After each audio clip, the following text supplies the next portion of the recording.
Le président Mahamat Idriss Déby Itno, attendu à Paris ce 15 juillet 2024, a décidé de reporter son voyage. Ceci après les informations distillées depuis Paris concernant des affaires de biens mal acquis. Le président Mahamat Idriss Déby Itno est accusé depuis Paris de recel et de détournement de deniers publics pour des achats en vêtements de luxe d'une somme qui excède les 900 000 euros, pratiquement 600 millions de francs CFA. Eh bien, on en parle dans le cadre de cette émission. Le président Mahamat Idriss Déby Itno aurait-il renvoyé son voyage à cause de cette bourde qui vient de Paris? Tentative de réponse dans ce programme Regard panafricain qui démarre tout de suite et d'ailleurs reçoit André-Christelle Fanga, directeur de publication et analyste. Merci d'être là ce soir. Bienvenue. Merci Madone Bégoudé pour cette invitation de plus. Bonsoir aux techniciens qui travaillent justement pour que nous puissions être vus, entendus, écoutés, n'est-ce pas, sur le continent africain et un peu plus. Bonsoir aux millions d'Africains qui nous regardent partout dans le monde et qui vont nous écouter aussi. Je pense aux Facebookers, aux youtubeurs et tous ceux sur toutes les plateformes de For You Africa. Merci pour cette invitation, Madame Madone. Je voudrais saluer, n'est-ce pas, les Camerounais qui attendent leurs hommes politiques de plein pied sur le terrain. Parce qu'aujourd'hui, la politique n'est plus une affaire de plateaux de télévision, de très grands programmes, récité par-ci et là dans les radios et tout ça. Les Camerounais sont en train d'attendre de plein pied, n'est-ce pas, leurs hommes politiques sur le terrain. Et je crois que le premier secrétaire du PURS, justement, aussi est attendu sur le terrain. Et justement, il y a une campagne, n'est-ce pas, d'inscription ou bien d'achat des cartes de parti, d'adhésion, je crois, du parti, le PURS. Et cette politique aussi du débat que le président Serge Espoir Matomba a lancé sur le débat social au Cameroun, qu'il faut véritablement qu'on en débatte et qu'on en discute, parce que vous connaissez que les problèmes sociaux aujourd'hui sont les problèmes les plus cruciaux, n'est-ce pas, de notre beau pays, le Cameroun. Nous avons des villes qui sont devenues des villes poubelles, nous avons des routes qui sont devenues des hécatombes, nous avons les sociétés de distribution d'eau et d'énergie, n'est-ce pas, qui sont devenues des instruments de punition des Camerounais. Je pense que c'est des débats qu'on doit ouvrir aujourd'hui dans notre pays pour dire, au lieu de nous distraire, n'est-ce pas, avec des conflits sur une affaire de FECAFOOT MINCEP, au lieu de nous distraire avec des choses qui ne nous apportent pas grand-chose, aujourd'hui, nous avons besoin d'un vrai débat. Et je pense que votre parti politique, n'est-ce pas, le parti politique du propriétaire de cette chaîne de radio, n'est-ce pas, a dit qu'il faut que les Camerounais se parlent. Et je pense qu'il est temps que les Camerounais se parlent. Il est temps que le président Serge Espoir Matomba convoque, n'est-ce pas, les Camerounais et qu'il explique aux Camerounais comment il va résoudre ces problèmes-là. Et je suis sûr que les Camerounais pourront davantage trouver en lui l'homme politique qu'ils ont besoin et peut-être au-delà lui faire confiance pour 2025 en attendant peut-être le congrès de février comme lui-même l'a annoncé, qu'il y aura un congrès en février qui va désigner le candidat du PURS. Nous attendons. Merci André-Christelle Fanga. Comme vous l'avez dit, Yaoundé, ce 15 juillet, était donc un rendez-vous pour les futurs adhérents au parti Le Peuple Uni pour la rénovation sociale. Au quartier Foulane, des Camerounais se sont rués pour pouvoir obtenir leur carte de membre en tant qu'adhérents à ce parti. Et puis le 20 juillet prochain est prévue une causerie éducative ouverte au public à Bonabéry, bien sûr au siège du parti. Merci pour ce clin d'œil fait donc au premier secrétaire Serge Espoir Matomba. Eh bien, à présent, nous allons rentrer dans les sujets qui sont prévus sur ce plateau, dans ce studio, André-Christelle Fanga, avec la permission de la partie technico-artistique juste après cette transition.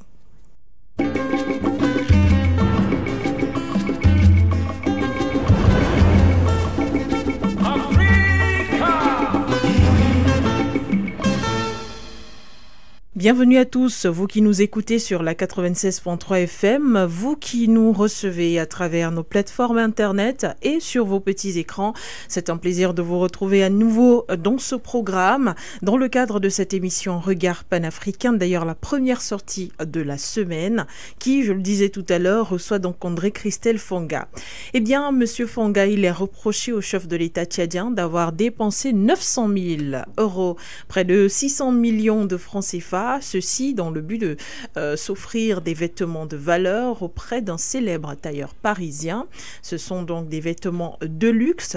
Le président Mahamat Idriss Déby Itno a rappelé que ces accusations, ces allégations ne lui ressemblaient pas du tout et son entourage au sein du gouvernement a estimé que Paris avait commis une grosse bourde sur le plan diplomatique car il ne revient pas à Paris de mener des enquêtes sur les présidents africains, encore moins sur le président Mahamat Idriss Déby Itno. André Christelle Fonga, première lecture après l'annonce de l'ouverture de cette enquête par le parquet national financier français. Alors, je voudrais faire une remarque qui me plaît pas beaucoup dans cette histoire avec les relations avec Paris ou bien la France. Aujourd'hui, la France se comporte comme le tuteur, comme le parrain, comme celui qui doit taper sur les doigts quand un enfant a peut-être mal fait quelque chose, ou bien il s'est mal comporté, oui. Et il faut que c'est Paris qui décide de punir l'enfant. Alors que Paris se trompe d'époque, il se trompe des hommes, il se trompe de politique, parce que hier, quand c'était fait comme ça, quand il y avait ce genre d'informations, c'était la catastrophe. Mais aujourd'hui, nous savons tous que les allégations de Paris sont infondées. Et s'ils sont infondés, ça veut dire que ils ont intérêt à nuire au président Mahamat. Donc c'est une stratégie de nuisance. C'est une stratégie de vouloir salir l'image du président de la République du Tchad, nouvellement élu, démocratiquement, selon leur système. Vous comprenez pourquoi je dis selon leur système. C'est-à-dire eux qui aiment tellement la démocratie et les élections. Ils sont allés aux élections, le président Mahamat a battu leur poulain, à plate couture, appelé M. Success Masra. Maintenant, ils sont aux abois, ils cherchent les méthodes de comment punir cet affront, n'est-ce pas, de Mahamat Idriss Déby. Je pense qu'aujourd'hui, le comportement malsain de cette France barbare, sauvage, voleuse, qui a longtemps pillé l'Afrique, qui a longtemps pillé nos ressources, qui a longtemps volé nos économies, veut donner des leçons pour 600 millions de francs CFA. Alors, Orange nous vole combien? Orange, c'est une société française installée en Afrique qui nous vole beaucoup d'argent. Vous chargez un peu de connexion ou bien un peu de crédit, ça disparaît. Si on comptait en millions, ça fera beaucoup de millions et en beaucoup d'années. Donc, c'est une société qui aujourd'hui passe du temps à plus piller les Africains, à violer même les Africains, que de leur rendre service. Donc, accuser un chef d'État, tout un chef d'État, d'avoir dépensé près de 600 millions en matière de vêtements de luxe, en matière, parce que quand on parle de vêtements de luxe, ce n'est pas seulement les vestes et des chemises. Les vestes et les chemises. Il y a des montres, il y a des chaussures, et Dieu seul sait combien ces couturiers, ces grands couturiers installés à Paris vendent ces vêtements. D'ailleurs, c'est eux-mêmes qui doivent être poursuivis pour escroquerie. Parce que la cherté de ces choses-là nous amène à comprendre que c'est une vaste escroquerie. Donc, nous pouvons dire simplement que c'est un coup d'épée dans l'eau. C'est une machination, c'est une imagination, c'est un leurre, c'est un rêve, c'est une chimère, c'est quelque chose d'impensable et inimaginable qu'un chef d'État soit accusé, n'est-ce pas, que le parquet de Paris, des enquêtes financières, n'est-ce pas, ouvre un dossier sur le président Mahamat, n'est-ce pas, une enquête sur le président Mahamat Idriss Déby pour une affaire de 600 millions de francs CFA, et que on n'ouvre pas d'enquête sur M. Vincent Bolloré, qui est l'un des plus grands pilleurs, n'est-ce pas, de notre continent. D'ailleurs, il est condamné en France, vous le savez. Il devait avoir beaucoup d'autres enquêtes financières. Il devait avoir beaucoup d'autres enquêtes, par exemple, avec des sociétés, n'est-ce pas, Viola, des sociétés... Viola, c'est une société, n'est-ce pas, française qui exploite l'eau, n'est-ce pas, au Niger, n'est-ce pas, et où monsieur l'ambassadeur, l'ancien voyou, délinquant qu'on a chassé comme un malpropre, qu'on a gardé dans les cellules de l'ambassade pendant quelques temps, la famine a failli le finir. Macron était obligé de le ramener chez lui pour qu'il aille un peu se nourrir. Vous voyez un peu, et qu'il avait dit les Nigériens ne doivent pas boire l'eau de Viola parce que c'est une eau française. Donc, vous voyez des aberrations comme ça, et on veut taxer un chef d'État. Une enquête, c'est parce que c'est d'abord un rapport d'une ONG. Oui. Avant que maintenant, les enquêtes maintenant, soi-disant, le parquet de Paris, des machins financiers ne s'engage à dire qu'ils vont mener une enquête dessus pour en savoir plus. Donc, je pense qu'aujourd'hui, il faut qu'on arrête de nous infantiliser. On arrête infantiliser les chefs d'État africains. Ils sont assez matures. Nous savons tous que c'est une aberration. Et d'ailleurs même, c'est un mauvais jeu. Un mauvais jeu, et le mauvais jeu des perdants, parce que la France a perdu, n'est-ce pas, en train de perdre pied au niveau du Tchad, et elle va davantage perdre pied parce que la gouvernance que nous avons prise, et j'en suis sûr, le président, le général, n'est-ce pas, président Mahamat Idriss Déby, n'est-ce pas, va justement mener le Tchad là où il faut, comme il faut, parce que nous avons confiance, nous l'avons soutenu pendant la campagne. Nous le soutenons maintenant qu'il a son mandat officiel, comme vous l'avez voulu, n'est-ce pas? Cette légitimité dont il était à la recherche, maintenant qu'il a reçu cette légitimité-là, alors le peuple et les Africains vont l'accompagner dans la logique où il faut véritablement que les choses change et bouge au niveau du Tchad. Merci André Christelle Fanga pour cette première lecture concernant l'actualité mise sur la table du regard panafricain. Alors parlons à présent des réactions autour du président Mahamat Idriss Déby Itno. On a par exemple le syndicat, n'est-ce pas, des magistrats qui s'est indigné face à cette information distillée depuis Paris et a estimé que la procédure constitue une violation directe de l'immunité pénale du président de la République et de la loi tchadienne en général. Maintenant, le Conseil national de la transition du Tchad s'est également indigné de cette enquête qui a été lancée contre le président et qui l'accuse d'ailleurs, estimé que c'était des accusations et une procédure lâche et méprisable. Au vu de tout cela, André Christelle Fanga, est-on en droit de penser que ce sont des faits qui pourraient causer une froideur diplomatique entre le Tchad et la France? Mais depuis un certain temps, il y a une froideur, n'est-ce pas, entre les relations entre Paris et N'Djamena. Oui. Pourquoi? Parce que commençons par les faits. Quand le général, en fait, le maréchal du Tchad, paix à son âme, le feu Idriss Déby Itno, s'en va, lâchement assassiné, n'est-ce pas, par les barbouzes, n'est-ce pas, que nous connaissons tous. Alors, le Tchad se retrouve dans un impasse. L'impasse parce que le président Idriss Déby Itno venait d'être élu président.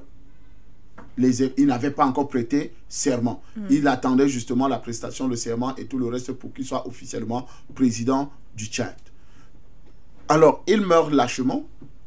Le général Mahamat prend les rênes et conduit, n'est-ce pas, le pays dans une transition. Et la conduction dans cette transition-là impose une élection, n'est-ce pas, où d'ailleurs même le petit chantage, n'est-ce pas, de « oh non, vraiment, comment on est avec vous », c'est la France qui fait ça, « comment on est avec vous, on vous soutient ». D'ailleurs, Macron est venu soutenir le jeune Mahamat, n'est-ce pas. En fait, il voulait être le babysitter.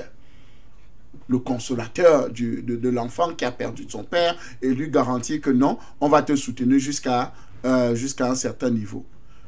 Mais Mahamat Idriss, connaissant bien la politique française, parce qu'il a vu les ajustements de cette France-là au niveau de certains États, n'est-ce pas, même dans son propre pays, sachant que la France est accusée, n'est-ce pas, des exactions au niveau du Tchad, est accusée de plein de choses au niveau du Tchad, alors il fallait prendre une décision correcte, et surtout que le mouvement panafricain que nous supportons et que nous encadrons et que nous portons aujourd'hui, n'est-ce pas, l'idéologie au travers des médias comme For You aujourd'hui et d'autres plateformes, n'est-ce pas, fait que tous les Africains sont éveillés.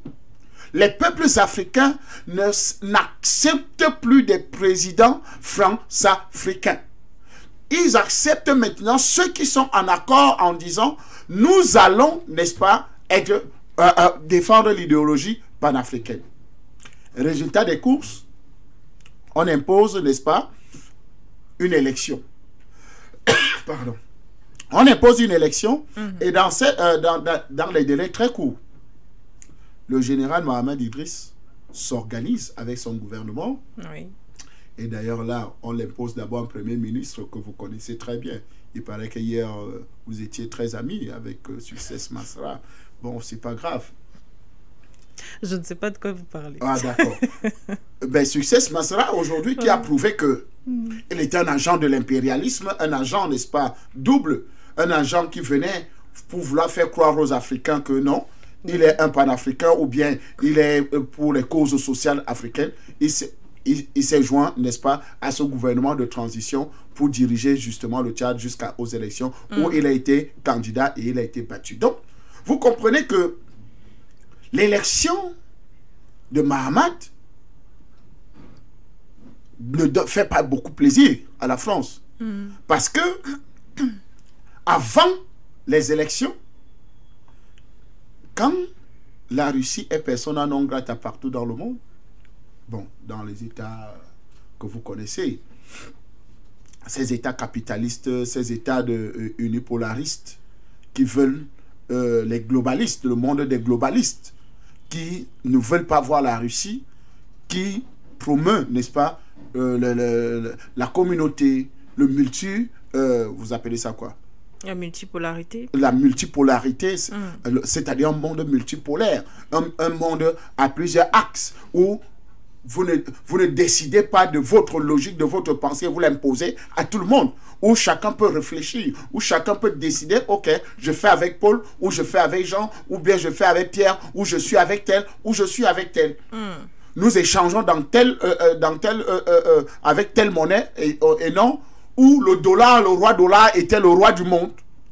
Donc, quand la Russie est dans cette posture-là, de rejeter, le jeune Mahamat prend l'engagement d'aller rencontrer le président Vladimir Poutine.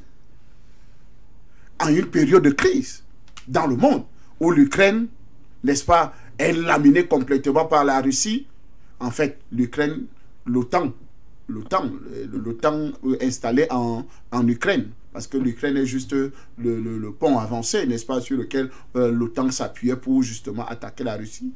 Donc, la Russie mène des opérations militaires, n'est-ce pas, assez importantes, de grande envergure, et met à genoux l'OTAN. Et c'est en cette période-là que monsieur le général Mahamat Idriss, président de transition, va, n'est-ce pas, en Russie, et est reçu, très bien reçu. En même temps, quand il revient, une opération se met en place, c'est-à-dire le chassement des soldats américains installés au Tchad. Les Américains sont chassés du Tchad, les militaires américains sont chassés du Tchad, et quelque temps après, des instructeurs russes atterrissent. C'est un affront qui ne dit pas son nom. Alors, même si vous êtes chauve, on va vous chercher des poux sur la tête. C'est ce qui est en train de se passer actuellement au niveau du Tchad. Parce que cette enquête ne date pas de quand il est élu président. C'est juste avant, n'est-ce pas, de cette élection-là où maintenant c'est soi-disant les preuves qu'il a fait des achats, qu'il a fait de ceci. Et je voudrais vous faire, bon, peut-être vous avez cette information, où il est convoqué en France et M. Macron sort un rapport, n'est-ce pas, des services secrets français, accusant le général Mahamat Idriss, n'est-ce pas, d'être avec certains généraux, n'est-ce pas, dans des trafics, n'est-ce pas, de drogue, de machin et de tout ça. Et quand Macron lui tend le rapport qu'il lise, le jeune général a pris le rapport, il a retapé sur la même table et dit que ceci, ça ne me concerne pas. Ce n'est pas je ne suis pas concerné par ce genre d'affaires. Et ça fait tiquer Macron, il dit, mais ce jeune est devenu, n'est-ce pas, il pense qu'il est qui? Mais je voudrais vous rappeler que, madame, le général Mahamat Idriss, dans la lutte contre le terrorisme et le djihadisme dans le Sahel, l'armée du Tchad a accompagné le Mali dans les moments les plus difficiles, n'est-ce pas, où le général Mahamat était commandant en second de cette troupe mixte entre le Mali et le Tchad. Et le commandant en chef, c'était Assimi Goïta, de ces forces-là, pour justement mettre en mal les terroristes qui sévissaient au niveau du Mali. Et ils ont pourchassé, n'est-ce pas, ces djihadistes terroristes jusqu'à dans les Ifokas, c'est-à-dire dans les derniers retranchements. C'est l'armée française qui vient s'interposer, c'est-à-dire la force Barkhane, qui vient s'interposer en disant non, vous n'avez pas ordre de poursuivre jusqu'à ces terroristes djihadistes jusqu'à un certain niveau. Il a fallu que Bamako appelle, n'est-ce pas, le commandant en chef et le commandant en second pour leur dire rentrez sur Bamako, l'opération s'arrête là. Donc, le général Mahamat Idriss, en devenant président du Tchad, sait qui est la France. Et c'est juste un petit sergent qui les avait barré la route. Vous voyez, dans la lutte contre le terrorisme, alors qu'on est en train de défendre un territoire africain, un pays africain appelé le Mali en cette période-là. Vous imaginez la colère d'Assimi Goïta en ce moment-là. Vous imaginez, mais obligé et obéissant, n'est-ce pas, à l'ordre politique qui était installé au niveau de la RCA, Mahamat aussi obéissant à l'ordre politique installé, alors ils sont tous retournés, mais avec, comment on dit au quartier, le goitre. Donc, c'est-à-dire avec, n'est-ce pas, ce goût amer, cette colère-là, n'est-ce pas? Et aujourd'hui, les deux deviennent chefs d'État dans leur pays. Vous comprenez que la bataille va être rude avec la France. J'espère que le président Mahamat Idriss va écouter cette émission, n'est-ce pas? Pour lui dire que ce qu'il a engagé comme bataille, il ne doit pas s'arrêter en si bon chemin. Et d'ailleurs, il n'est plus obligé de visiter Paris. Je dis bien, il n'est plus obligé de visiter Paris. On peut s'en passer de Paris. Il y a d'autres axes, n'est-ce pas, prioritaires pour le développement de nos pays, de nos États. Il y a plusieurs autres axes qui peuvent permettre, n'est-ce pas, au Tchad de devenir un État émergent. Il y a d'autres axes qui peuvent permettre, n'est-ce pas, au Tchad, n'est-ce pas, d'avoir des partenaires fiables. Donc, je pense qu'aujourd'hui, c'est une épée, un coup d'épée dans l'eau. Cette affaire d'enquête, cette affaire de machin, d'achat de vêtements de luxe à 600 millions de francs CFA. Mais pour un chef d'État, c'est quoi? Merci André Christophe. C'est nous que ça peut surprendre. Mais madame, soyons sérieux. Oui, mais maintenant, la question n'est pas le montant, la question est la provenance de cet argent. Selon les enquêtes qui sont en train d'être menées, justement, il s'agit pour Paris de prouver que c'est l'argent du contribuable tchadien, c'est l'argent de l'État qui a été utilisé par le président Mahamat Idriss Déby Itno pour Je vous réponds là, madame. Racheter ses vêtements, oui. Je vous réponds là, madame. Vous avez compris les juges, ce que les juges tchadiens ont dit? Mais écoutez, est-ce que c'est Paris qui doit mener des enquêtes? Violation, d'abord, du personnage présidentiel africain, c'est-à-dire du président de la République du Tchad, parce que c'est quand même une aberration, n'est-ce pas, que Paris mène des enquêtes sur un chef d'État africain en fonction. Et pourquoi? Pour des achats de vêtements.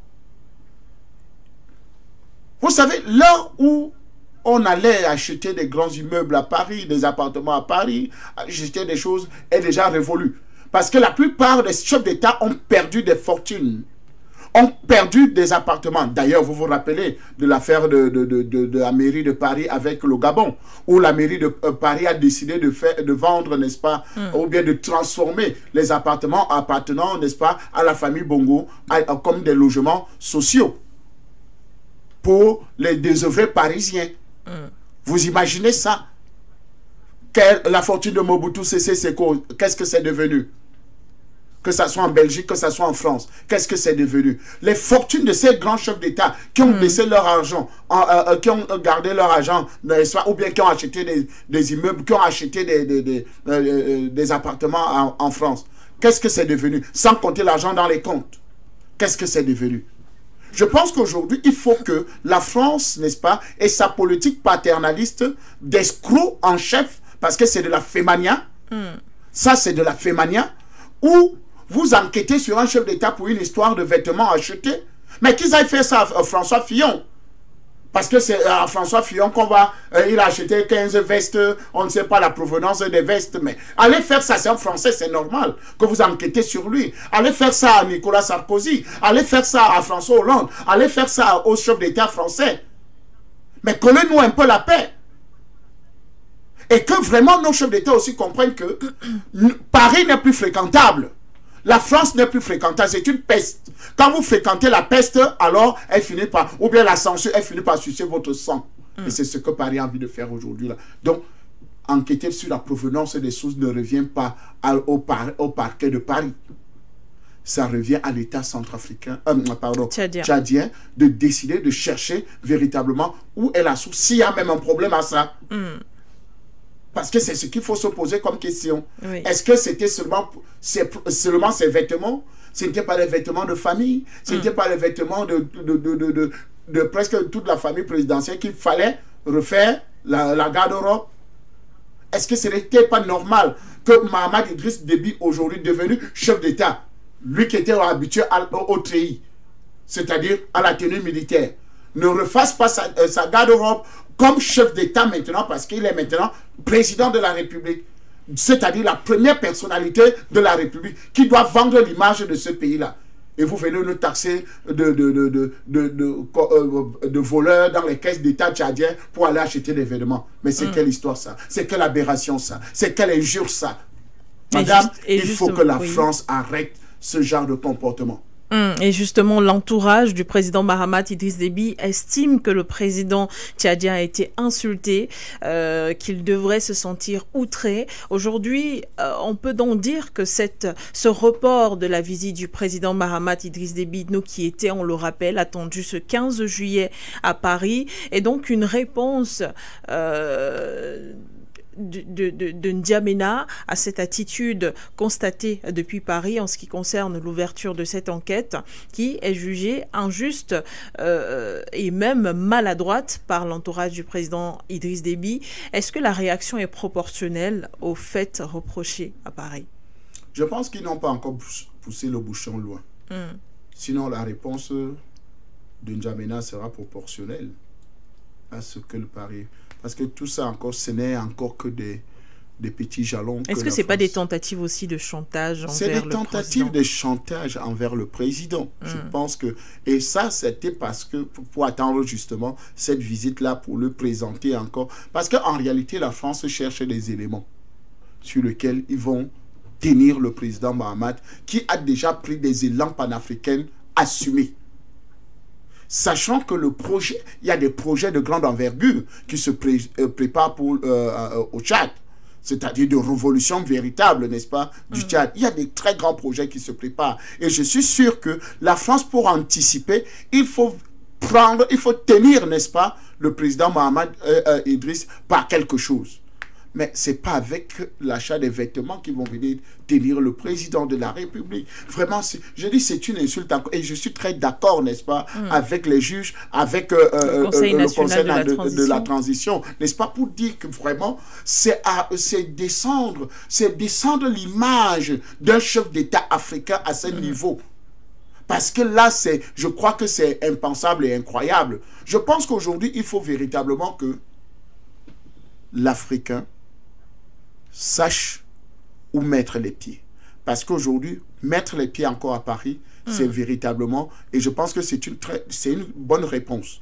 Maintenant, en renvoyant le calendrier, n'est-ce pas, de sa visite à Paris. Je ne sais pas si, je ne connais pas l'objet de la visite, mais... Et selon les sources, justement, il s'agissait d'une discussion au sujet, évidemment, des coopérations entre Paris et N'Djamena, mais aussi la présence française sur le territoire tchadien. Alors, on a ça, on a également l'aide, évidemment, financière envers le Tchad, à savoir à quel niveau se situe aujourd'hui la dette du Tchad envers la France. Voilà quelques sujets qui devaient être abordés lors de cette visite ce 15 juillet. Je pense que les sujets comme ça peuvent être discutés à N'Djamena. Donc, que M. Macron fasse le déplacement. Qu'il envoie un émissaire, comme habituellement. Bon, je ne sais pas, mais je pense que Macron lui-même doit se déplacer. Mais comme il est tellement occupé, parce que vous savez que ça chauffe à Paris, n'est-ce pas, le Front National, le nouveau Front National a pris l'Assemblée nationale. Et M. Macron, la dictature macronique, en train de signer au pouvoir, de dire que non, son petit premier ministre homosexuel qui est là ne doit pas démissionner. Donc, il faut attendre d'abord. Donc, vous voyez que Macron est préoccupé. Il a beaucoup de choses, n'est-ce pas, à gérer actuellement sur sa table. Donc, vous voyez que gérer encore facilement les problèmes africains, c'est pas vraiment à l'ordre du jour maintenant. Il faut d'abord qu'il règle ses problèmes en France avant maintenant de voir comment il pourra régler des problèmes africains, n'est-ce pas? Ou bien discuter encore avec ceux qui sont ses sous-préfets. Parce que la plupart des personnes qui aujourd'hui commencent à prendre le pouvoir au niveau de nos États africains ont déjà compris le jeu de la France. Ce jeu malsain, n'est-ce pas? Aujourd'hui, on commence à s'en sortir sans avoir besoin de Paris. Je vous le rappelais dans une autre émission ici que le Burkina Faso, ça fait 2 ans. Oui. Sur la gouvernance d'Ibrahim Traoré, n'a plus prêté l'argent à la Banque mondiale et au FMI. Mais qui fait des investissements assez costauds, qui achète son matériel militaire avec des espèces, c'est-à-dire espèces trébuchantes, c'est-à-dire l'État, n'est-ce pas, produit son argent, va acheter ses armes, va acheter, n'est-ce pas, faire des investissements, logements sociaux, électricité, plein de choses, sans besoin d'aide de Fonds monétaire international. Même chose aussi avec le Mali aujourd'hui. Je pense qu'aujourd'hui, il faut qu'on arrive à un certain niveau où on va se débarrasser complètement du système, n'est-ce pas, unipolaire, du système, n'est-ce pas, capitaliste qui nous faisait croire que nous sommes endettés. Comment est-ce possible que la France peut dire que le Tchad est toujours endetté? D'ailleurs même, quel pays africain est endetté auprès de la France? Quand vous savez qu'il y a 14 États, presque 15 je crois, qui utilisent le franc CFA et qui longtemps, depuis longtemps, laissent, n'est-ce pas, une bonne partie de l'argent, n'est-ce pas, au trésor français. C'est-à-dire, nous tous nous savons que quand vous allez chez le banquier, vous déposez 10 000 en un an, il vous donne quand même un intérêt, quelques intérêts. Mais combien d'années, nous les Africains, surtout ceux des pays francophones, qui utilisons le franc CFA, gardons, n'est-ce pas, au trésor français la moitié de nos ventes de pétrole, d'or, de diamants et de tout le reste. Et même jusque-là, ils prennent encore la plus grande partie de cet argent-là. Vous voyez un peu, c'est eux-mêmes qui exploitent, c'est eux-mêmes qui fixent les prix, c'est eux-mêmes encore qui vous donnent le peu qu'ils peuvent vous donner. Après, ils vous reprêtent même encore votre propre argent, gardé, n'est-ce pas, dans le compte d'opération, n'est-ce pas? Ils vous prêtent pour encore prendre des intérêts. Et donc, vous voyez comment la dette s'accumule pour rien, alors qu'en réalité, on ne les doit absolument rien. Donc, je pense qu'aujourd'hui, parler de la dette, s'il fallait parler de la dette, n'est-ce pas, du Tchad, il faut que M. Macron vienne au Tchad. Pour parler, n'est-ce pas, des forces, n'est-ce pas, présentes, n'est-ce pas, au niveau du Tchad, françaises au niveau du Tchad, il faut que Macron vienne au Tchad. Ce n'est plus au président africain de se déplacer pour aller à Paris rendre compte ou bien discuter. Je pense qu'aujourd'hui, le rapport de force doit changer de camp. Parce qu'en réalité, nous sommes assez forts, nous avons assez de moyens, n'est-ce pas? Il faut que nous transformons ces moyens-là maintenant pour que ça devienne, n'est-ce pas, des sources de développement de nos États. Merci André Christelle Fanga. On se souvient que la dernière visite du président Mahamat Idriss Déby Itno en France, c'était donc les 17 et 18 octobre 2023, avant l'élection présidentielle. Celui-ci avait d'ailleurs pour but de demander d'une certaine manière des aides financières en ce qui concernait l'organisation de la présidentielle sur son territoire, mais aussi discuter de l'impératif sécuritaire sur le territoire tchadien avec la complicité évidemment de la France. Aujourd'hui, l'attitude selon vous, André Christelle Fanga de Paris, de N'Djamena, vise à démontrer à Paris que les ponts sont en train de se casser et peut-être bien que ça pourrait créer une crise diplomatique effectivement entre les deux pays. Mais après avoir dit tout cela, André Christelle Fanga, il faudrait bien penser désormais à l'attitude du président Mahamat Idriss Déby Itno concernant Paris. Est-ce qu'on va continuer, est-ce qu'on devrait continuer avec d'une certaine manière cette neutralité, parce que le président Mahamat Idriss Déby Itno n'a pas été très critique lui-même, mais c'est son entourage qui s'est beaucoup plus exprimé. Est-ce qu'il faut attendre une attitude un peu plus crue, un peu plus dure, un peu plus solide du président Mahamat Idriss Déby Itno, qui est encore considéré par certains comme un poulain de la France? Je pense que c'est pour ça que j'ai demandé tout à l'heure là si il est en train de suivre cette émission, parce qu'il faudra qu'il le suive. Pour dire que, comme j'ai demandé au président Félix Tshisekedi, n'est-ce pas, la dernière fois, de bétonner, n'est-ce pas, l'armée, de faire véritablement, de prendre des engagements fermes. Parce que là, ça devient un peu trop compliqué, trop simpliste, des déclarations et tout le reste. Je pense que le chef de l'État n'a pas besoin, n'est-ce pas, du Tchad, Mahamat Idriss Déby n'a pas besoin de répondre. Son entourage a déjà fait ce qu'il faut faire. Faut-il penser à l'annulation totale de cette visite plutôt que le report? C'est vrai que c'est une attitude diplomatique. Mais bien sûr, je pense que c'est déjà quelque chose, quelque chose d'extrêmement important. Une visite qui était prévue et qu'il s'est reporté parce que les raisons sont claires, parce que l'attitude de Paris n'est pas correcte envers le chef d'État tchadien. Alors, on reporte avant maintenant de revoyer votre position. Et donc, si le chantage continue, parce que c'est en réalité un peu du chantage, si le chantage continue, ça va être annulé cette visite-là. Et si c'est annulé, ça veut dire aussi que les contrats dont le Tchad et la France devaient discuter doivent arriver à terme. Ça veut dire que la coopération militaire entre le Tchad et la France doit arriver aussi à terme. Je pense que ça, c'est des mesures, n'est-ce pas, où on doit dire à la guerre comme à la guerre. Parce que un petit procureur à Paris ne peut pas prendre son stylo et ouvrir une enquête sur un chef d'État d'un pays. Et on cautionne ça. Et on veut on acclame des deux mains. Non, je pense que il faut que ça s'arrête, cette attitude de chantage. Et il faut que les moyens de rétorsion, les moyens de répression, les moyens, n'est-ce pas, de réciprocité, n'est-ce pas, doivent être mis en place pour justement dire à Paris que non, ça ne se passe pas comme ça. Il faut respecter l'État tchadien. Et je pense que les États africains aujourd'hui ont besoin de respect. Les chefs d'État ont besoin de respect. Il faut que le Tchad soit respecté. Il faut que le chef d'État tchadien soit respecté. Il faut que le choix du peuple tchadien puisse être respecté, parce que c'est une insulte envers le peuple tchadien. Le président de la République est la figure de proue, est la figure emblématique, est la figure, n'est-ce pas, diplomatique du Tchad. C'est la première personnalité du Tchad. Au Cameroun, on parle de premier sportif, premier magistrat, premier et premier encore. Donc, si c'est la même chose au Tchad, nous savons que c'est le premier tour là-bas. Donc, vous ne pouvez pas déshonorer, n'est-ce pas, le premier Tchadien, et vous voulez qu'on continue à discuter des questions de pétrole, des questions d'aide au développement, des questions de coopération militaire. On continue à discuter des questions de coopération sud-sud ou bien de coopération entre nous. Non, ce n'est pas possible.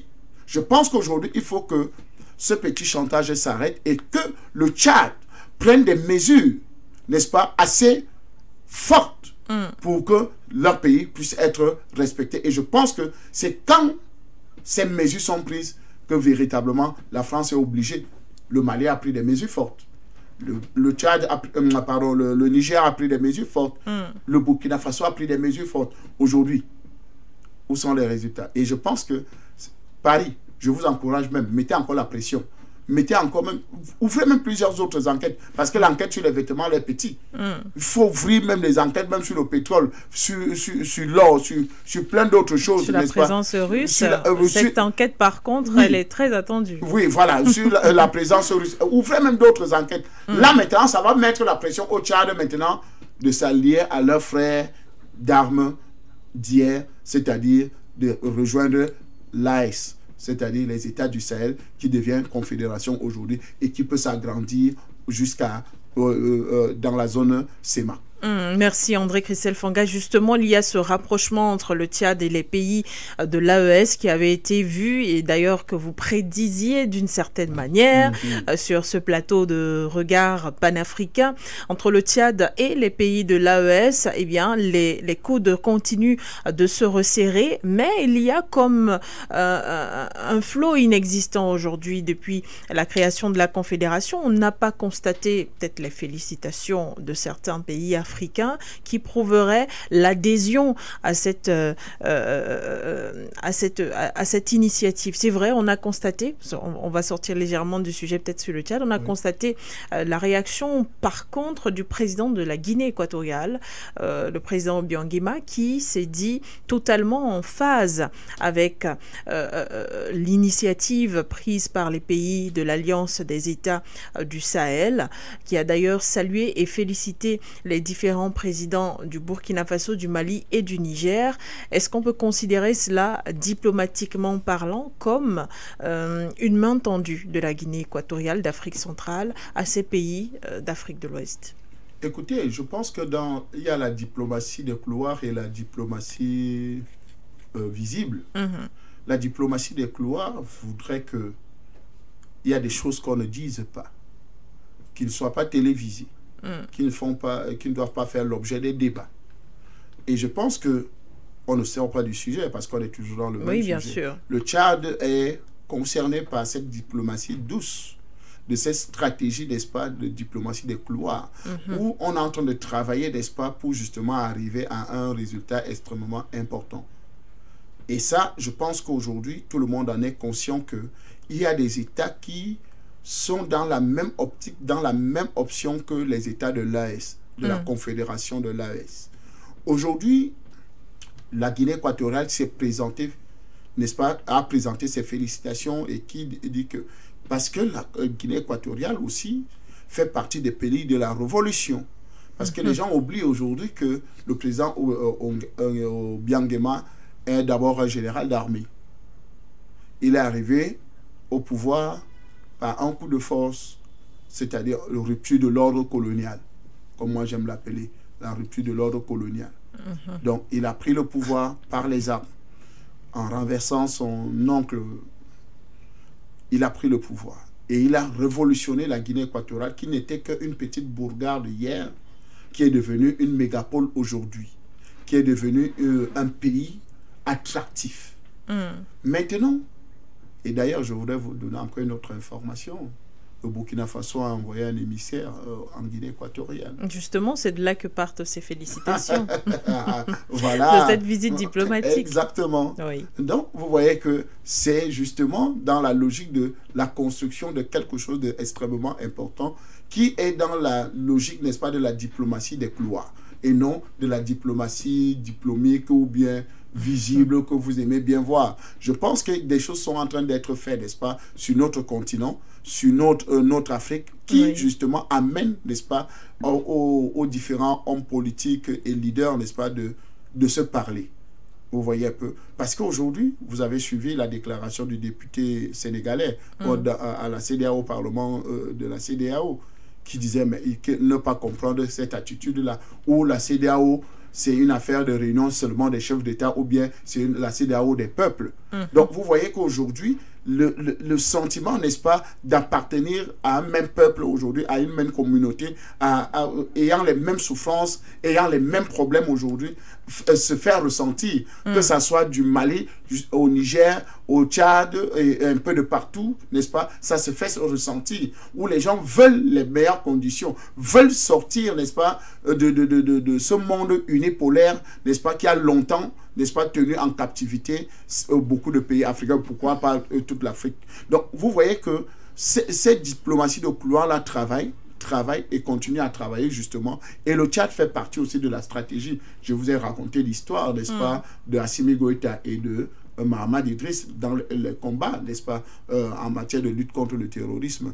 Bon, il a voulu avoir un peu d'opposition là au départ parce que à cause du G5 Sahel, qui était un projet africain, qui était le projet de du feu maréchal du Tchad, n'est-ce pas, qui avait réuni ses frères pour justement lutter contre le djihadisme et le terrorisme. Mais comme la France avait ses visées, n'est-ce pas, de dire que non, il fallait éparpiller le djihadisme et le terrorisme sur le Sahel et que faire venir des forces comme Sangaris, Barkhane, Serval et d'autres bases militaires qu'ils avaient installées pour que ça leur produise de l'argent et pour qu'ils puissent bien exploiter, n'est-ce pas, le Sahel. Alors, ils ont combattu ça et ils ont voulu faire croire au Tchad que non, tu ne dois pas t'entendre avec le Mali. Parce que les problèmes avec le Mali commencent justement, c'est la présidence tournante. Quand ça arrive autour du Mali, que le Mali doit prendre la présidence, n'est-ce pas, du G5 Sahel, on estime que ce n'est pas un pouvoir constitutionnel qui est à la tête du Mali. Oui. Du Mali. Vous voyez un peu. Et c'est ça qui crée le clash jusqu'à ce que, n'est-ce pas, finalement, tous, le G5 Sahel meurt de sa belle mort. Finalement, un mort-né. Parce qu'il n'a vraiment pas servi à grand-chose, le G5 Sahel. Donc, vous voyez que et pour qu'on n'arrive plus à des morts-nés comme le G5 Sahel, ou bien la force en entente africaine, elle existe, ou bien la ZLFK, ou bien la force en attente de la CEDEAO, la force qui devait aller bombarder le Niger. Vous entendez encore parler?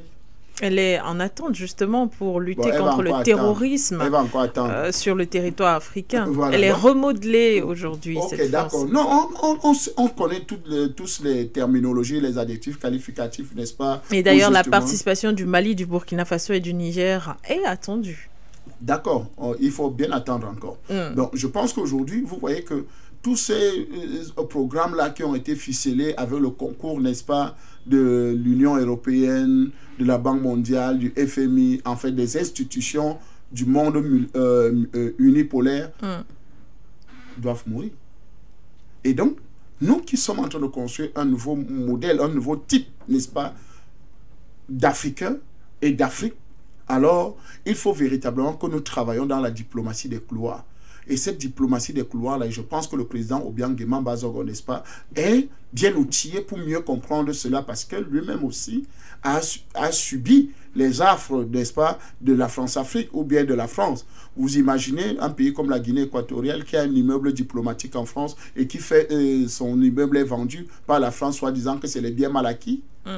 Et cet argent est reversé à des ONG en France et non plus au peuple guinéen. Vous imaginez, quand vous avez ce genre de brouille-là, ou des voitures de luxe, n'est-ce pas, de la présidence équato-guinéenne. D'ailleurs, que le vice-président de Guinée équatoriale, Teodorino Obiang Nguema, n'est-ce pas, est d'abord diplomate, n'est-ce pas, est frappé de, n'est-ce pas, de l'immunité présidentielle. Alors, comment vous pouvez ouvrir une enquête sur quelqu'un qui a une immunité présidentielle? C'est la même chose qui est en train de se passer aujourd'hui avec le Tchad. Donc, quand nous avons des références comme ça, quand nous avons des éléments comme ça, là, nous pouvons dire à la France que vraiment, arrêtez votre cirque, arrêtez votre comédie. Nous sommes déjà habitués à ça. Et donc, les dirigeants africains de l'heure aujourd'hui comprennent que non, on peut prendre d'autres directions et non la direction de Paris. Merci André Christelle Fanga. Sans transition, nous allons mettre le cap au Rwanda avant de clôturer cette émission avec les quelques minutes qui nous restent. Ce 15 juillet 2024 était donc jour d'élections présidentielles mais également législatives dans ce pays et il se trouve que pratiquement 9 millions de Rwandais étaient appelés aux urnes pour élire leur nouveau président. Parmi les candidats, il y a évidemment le président Paul Kagame, président sortant et candidat à sa propre réélection. Certains estiment que les jeux sont déjà jetés du côté du Rwanda et que c'est une présidentielle sans concurrence véritable. Alors, André-Christelle Fanga, s'il fallait que le président Paul Kagame ressorte justement vainqueur de cette élection présidentielle dont les résultats seront disponibles d'ici à 7 jours, faudrait-il penser que ce sera le 4e mandat de la réconciliation avec la République démocratique du Congo, le 4e mandat de la fin de cette brouille finalement entre les deux pays? On se souvient qu'il y a de cela quelques jours, la RDC annonçait pouvoir lancer la guerre contre le Rwanda et le Rwanda se disait prêt. Serait-ce un 4e mandat pour la paix avec la RDC? Kagame n'aime pas la paix. C'est pas un homme de paix. Comment cela? C'est pas un homme qui veut véritablement. D'ailleurs, bon, les Africains n'ont pas encore dépassé leurs petits égoïsmes. Parce que je pense que les problèmes de la RDC aujourd'hui, ce n'est pas les problèmes d'aujourd'hui. Ça ne date pas de Kagame et de Tshisekedi. Oui. C'est des problèmes de depuis longtemps. Et peut-être pour vous relancer, André-Christelle Fanga, on se souvient également de Paul Kagame. Il y a de cela quelque temps, c'était en 2022, le président Paul Kagame disait le souci aujourd'hui n'est pas tant que les frontières soient tracées, mais c'est que les peuples congolais et les peuples rwandais sont en train de se déchirer à cause de frontières coloniales. Exactement. Je pense que c'est pour ça que j'y arrivais, parce que il faut comprendre que la plupart de nos États n'ont pas décidé de leurs frontières.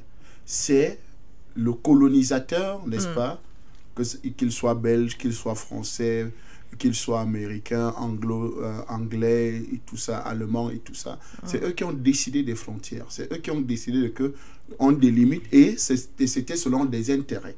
Selon leurs intérêts, les intérêts de chacun et de celui qu'ils avaient placé au pouvoir dans un État. Et donc, le problème aujourd'hui, c'est l'égoïsme de ces deux États. L'égoïsme, pourquoi? Parce que la RDC est une grosse vache à lait. Une grosse vache à lait qui peut nourrir le Rwanda, qui peut nourrir d'abord la RDC, qui peut nourrir le Rwanda, qui peut nourrir l'Ouganda, qui peut nourrir le Burundi, qui peut nourrir le Kenya, qui peut nourrir... En fait, tous les pays, n'est-ce pas, de... C'est quelle zone encore là? Ils sont dans... À l'est de l'Afrique. De l'Afrique. Donc, le Congo seul peut... La RDC peut prendre soin de tous ces pays-là si réellement ils mettent leurs égoïsmes de côté et décident de faire leur part de confédération. Ou bien une fédération. Ou bien un État fédéré. Vous voyez un peu. Je pense que ces différents éléments-là doivent entrer dans les têtes de nos dirigeants actuels. Parce que quand la conférence de Berlin se tenait, Tshisekedi n'était pas encore né. Kagame n'était pas encore né. Quand Baudouin, le roi Baudouin, décidait après le roi belge aussi est arrivé, n'est-ce pas, Léopold II est arrivé, en disant il faut absolument que nous nous réunissions pour se partager l'Afrique. Parce que c'est une grosse... elle est extrêmement riche. Il faut que nous la pillions. Chacun doit prendre un territoire. Et ils se sont divisés l'Afrique. Et c'est comme ça qu'ils continuent à fonctionner. Donc le problème aujourd'hui pour moi n'est plus au niveau de ces deux individus. Malgré que les deux individus, deux chefs d'État, bon, excusez-moi de les appeler individus, c'est deux personnalités, n'est-ce pas? Le président du Rwanda et le président, n'est-ce pas, du Tchad, de RDC, n'est-ce pas, sont juste des éléments qu'on utilise. Parce que les plus grands bénéficiaires de cette crise, ce n'est ni le Rwanda, ce n'est ni la RDC, mais c'est les multinationales, c'est les Occidentaux, où l'or, le coltan, tout est pillé et revendu à l'extérieur, n'est-ce pas, à vil prix. Et les qui meurent, c'est les peuples africains. C'est-à-dire les peuples rwandais meurent, les peuples congolais meurent, les peuples ougandais meurent, les peuples burundais meurent. Et qui ont une même souche, une même racine. Donc, vous comprenez que les problèmes sont plus profonds que ça, qu'il faut véritablement faire une autopsie réelle, n'est-ce pas, pour justement ôter, n'est-ce pas, la gangrène qui est en train de pourrir l'Est du Congo. Je pense qu'aujourd'hui, la réélection de Kagame ne va pas résoudre le problème. Ce n'est pas un mandat de la paix, parce que Kagame n'aime pas la paix. Et pourtant, il se vante d'avoir à maintes reprises posé des actes pour régler la situation entre la RDC et son pays. Il dit d'ailleurs avoir tendu la main à plusieurs reprises, mais ne reçoit que des menaces de la République démocratique du Congo. Mais quand vous occupez un pays pendant beaucoup de temps, vous armez la rébellion, vous tuez les populations, vos armées en jonction, en connivence avec l'Ouganda, n'est-ce pas? L'armée rwandaise soutient le M23. L'armée ougandaise soutient le M23. À partir, n'est-ce pas, des financements venus de l'Union européenne et des Américains, pour justement davantage semer le désordre. Je vous ai expliqué la dernière fois ici, pourquoi les multinationales ne sont pas inquiétées. Parce qu'ils sont sécurisés. Ils sont protégés. Bon, la MONUSCO, depuis là que vous êtes venu installer la paix, mission de paix, maintien de la paix, maintien de la paix, maintien de la paix. Tous les ministres là, ils ont résolu quel problème. Donc vous comprenez qu'en réalité, personne ne gagnerait si ça s'arrête en RDC. Personne ne gagnerait. L'Ouganda gagne. Le Rwanda gagne. Bon, certains politiciens et militaires congolais gagnent dans les affaires, dans le business. Les seuls perdants, c'est les Africains. C'est les peuples africains. C'est ceux qui sont tués, massacrés. C'est ceux qui sont, n'est-ce pas, en train de errer comme ça, qui meurent de famine, qui meurent de maladies, qui n'arrivent pas à se soigner, parce que ce n'est pas seulement les balles qui tuent en RDC, c'est les déplacements des gens qui n'ont plus de maison, des gens qui vivent dans une galère incroyable. Je me pose la question, je dis, mais écoutez, Monsieur le Président Tshisekedi Tshilombo, qu'est-ce que vous attendez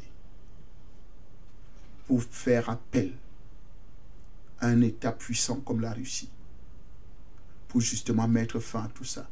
Si Kagame dit qu'il a tendu la main et que il a reçu que des insultes et des menaces et tout le reste là, mais écoutez, mettez ce plan en action, c'est-à-dire bétonner, n'est-ce pas, l'Est du Congo, en envoyant des instructeurs, en faisant venir Wagner.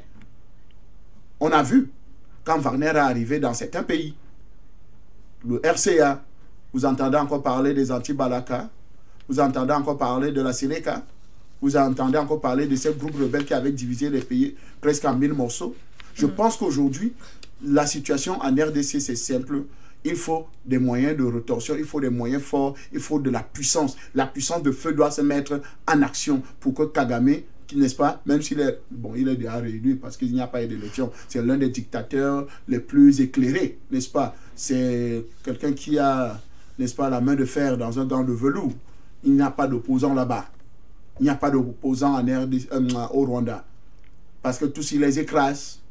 D'ailleurs même, vous vous rappelez la dernière dame qui était candidate, qui voulait être candidate, elle n'était même pas déjà candidate, qui voulait être candidate, on a vu ses nus dans les réseaux sociaux.